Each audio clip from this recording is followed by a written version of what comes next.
They are some of the critical players in the Nigerian economic and finance sector and have been brought under one roof to examine the role that the banking sector has got to play in stimulating the economy of Africa's largest oil producer.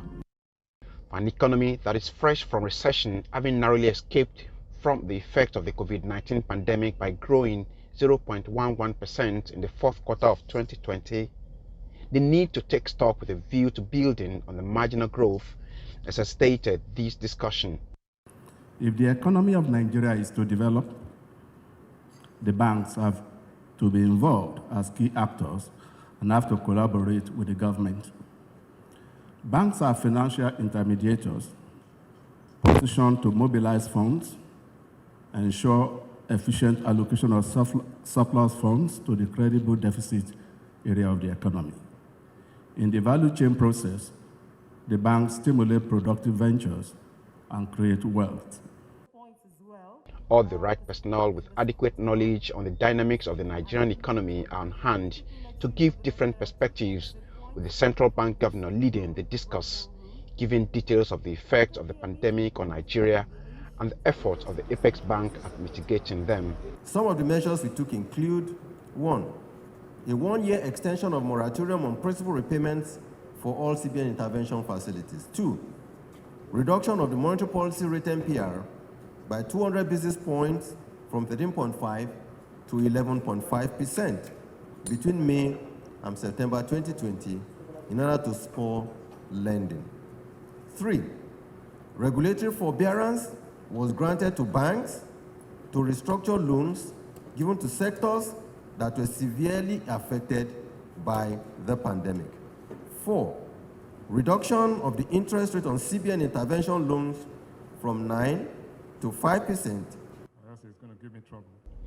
Fortunately for the country, the recession occasioned by the pandemic only lasted a few months, what the experts here refer to as a V-shaped recession, but that in itself presents a different challenge that they all agree requires creative thinking to tackle, beginning from the year 2021, which is seen as a year of global economic recovery. In order to drive and sustain this recovery, therefore, we need to engage in the following broad actions. 1. Sustain the accommodative fiscal and monetary policy measures aimed at improving access to finance to households and businesses. 2. Prevent a resurgence in COVID-19 related cases. 3. Ensure that a significant number of our population is properly vaccinated. 4. Improve foreign exchange inflows into our country. Lack of education leads to poverty, poverty leads to insecurity, and insecurity needs to feed itself. The lesson here is that insecurity anywhere is insecurity everywhere. So, and economic insecurity leads to what I call political insecurity, and the time lag between misunderstanding and violence is becoming shorter in Nigeria. The Vice President Yemi Osinbajo is brought in virtually to give a keynote speech. It toes the line of creativity and innovative thinking to addressing Nigeria's economic challenges for sustainable growth.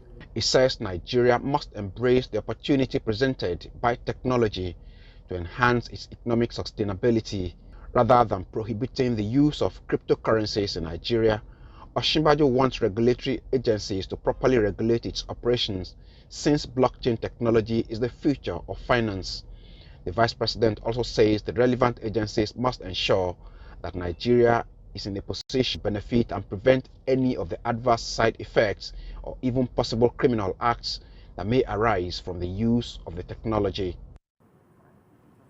Professor Osinbajo's submission is followed by others from political and economic actors, including state governors, giving an overview of their efforts and their domains, as well as how they think the banking sector can help give the Nigerian economy the big leap